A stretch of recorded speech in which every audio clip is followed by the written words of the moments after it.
children who see this. I'm the ghost with the most, baby. But I do remember very vividly us both running down those stairs as fast as our legs would carry us. So number 4, the thing that stands out to me is frightened. They were frightened by whatever they saw, and being frightened affects your perception. She says, I'm now 38 years old, which to me demonstrates that this happened approximately 30 years ago, so we're not even working on a fresh experience. We're working from a 30-year-old memory of a 7 or 8-year-old that happened when she was in a strange house with a little friend. These are the problems that I'm seeing with the story already. So then she says, to this day, I cannot sleep with the light off. And that I noted because she's still scared as an adult and she's working from memory. So she says, wouldn't it be far more sensible to just humbly say, we don't know what it was, we can't have all the answers, but we can't deny it was there just because science can't explain it?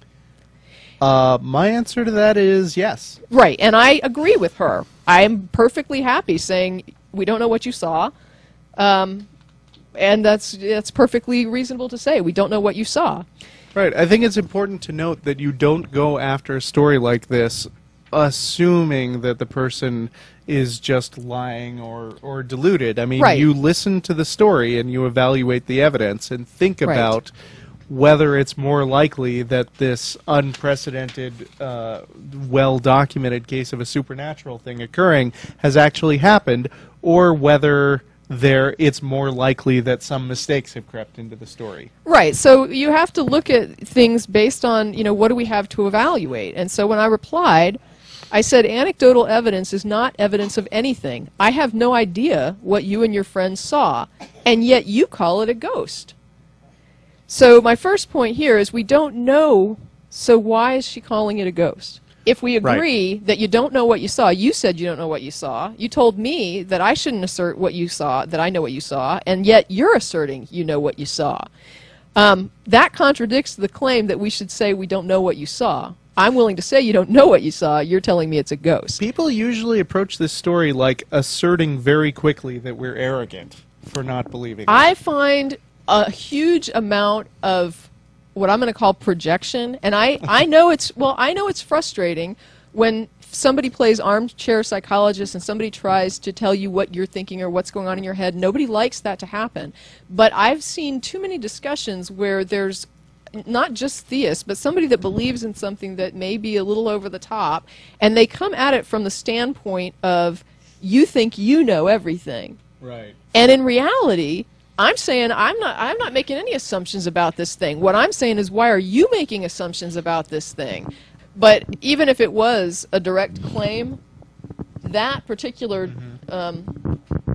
division, the Lord Liar Lunatic, it's important to note that lunatic encompasses everything from an absolute nut job to somebody who's honestly mistaken. Yeah. So in other words, if I thought I saw something but I really didn't, it's like I saw something like that but it wasn't exactly what I saw, that would qualify in that argument as lunatic. Somebody who is, for example, a 38-year-old remembering the experience she had as a 7-year-old while she was terrified and superstitious. Right. That little girl is not a lunatic.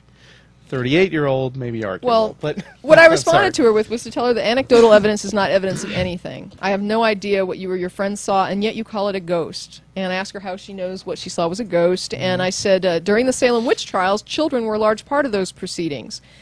Children have active imaginations. They're especially prone to fear, since they are, for the most part, dependent people who are incapable of taking care of themselves. Fear for a child is extremely magnified because they don't have the type of independence that an adult would have. They don't have that sort of feeling of being able to protect themselves.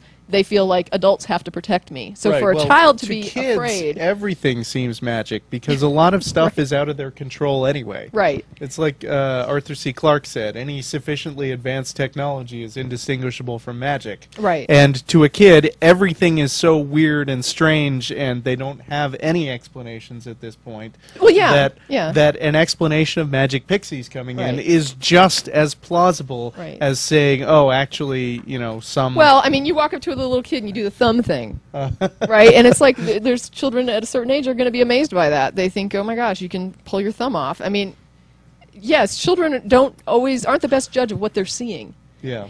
and the reality behind what they've witnessed. It's like, yeah, you did see Uncle Jed pull his thumb off, but it's just a trick. I mean, it wasn't what it appeared to be. That's a great example, in fact, of how a child can see something and say, that's what I saw. I saw him take his thumb off. Well, yeah, you did see him take his thumb off, and you saw me steal your nose yesterday, but, you know, it's just not really what happened. Well, yeah, but then they get to a certain age, and the age varies depending on how much of a grounding they have in skepticism, and you say, hey, look, I pulled my thumb off, and they go, no, you didn't. Right. At that point, they start to realize that this thing conflicts with reality, and so therefore there's got to be a trick. There's got to be a mistake, an error, a trick. There's something going on here besides what I'm seeing that is and they that is reach the explanation. level 1 skepticism. Right.